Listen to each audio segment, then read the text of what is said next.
Hi there. In this vid we're going to talk about the silver coinage from Austria and Germany. Now, despite the size and strength of these two economies, there isn't as much silver from these countries out there as you might think. Germany at one point was the most advanced economy around the turn of the century, but there's not really huge lots of German silver that at least I've come across.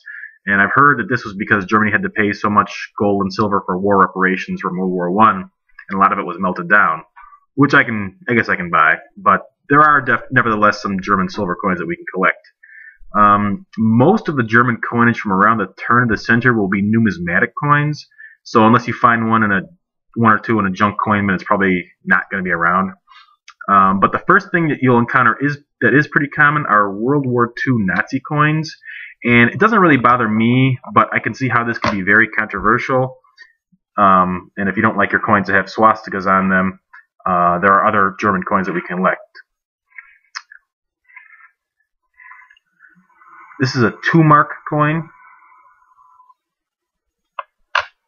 and these are 5-mark coins.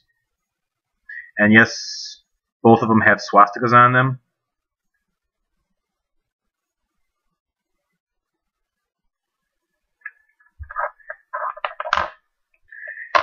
Now, there is a slight discrepancy. The 2-mark coins, you can tell they're smaller and they're about the size of a quarter. They are 0.625 silver, 0.625 fineness. The 5-mark coins are 0.9 silver, 90% silver. And again, they both have swastikas on there. And there are some people who collect these for numismatic value, but you can often find them for bullion value for the obvious reason that they are linked to a very controversial topic. So it doesn't really bother me, but this is just putting it out there if you're interested or not. The next biggie is from 1951 to 1974. After World War II, Germany released 5-mark coins that were 0.625 silver, and once in a while you can find these out there. These are another one of my favorite coins to hold because I like the German mark, and with the euro situation, who knows what will happen with that. And they are redeemable, but the silver content is much higher than the redeemable value, so you probably want to keep it in the silver.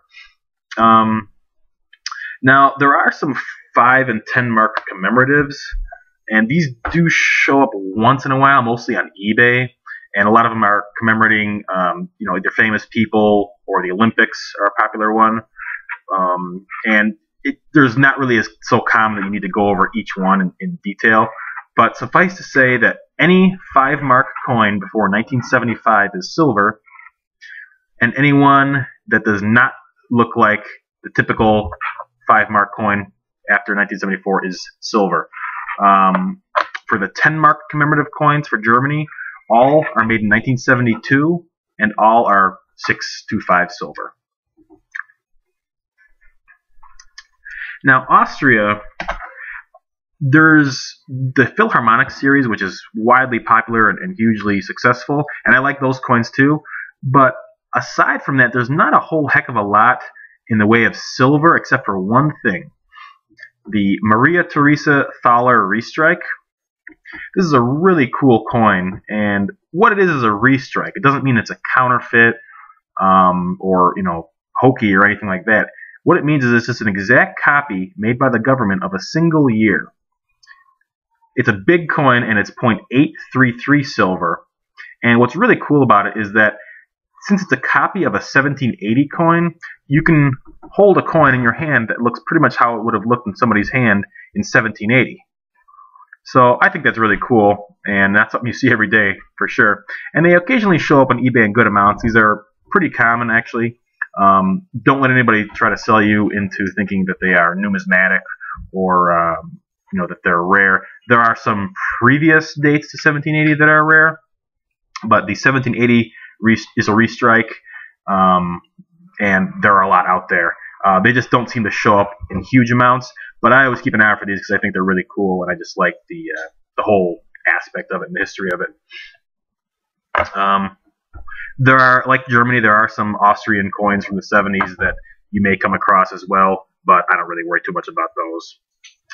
So, ironically, despite their combined economies, the only silver that you're likely to come across in significant amounts are the German 5 mark coins and the thalers.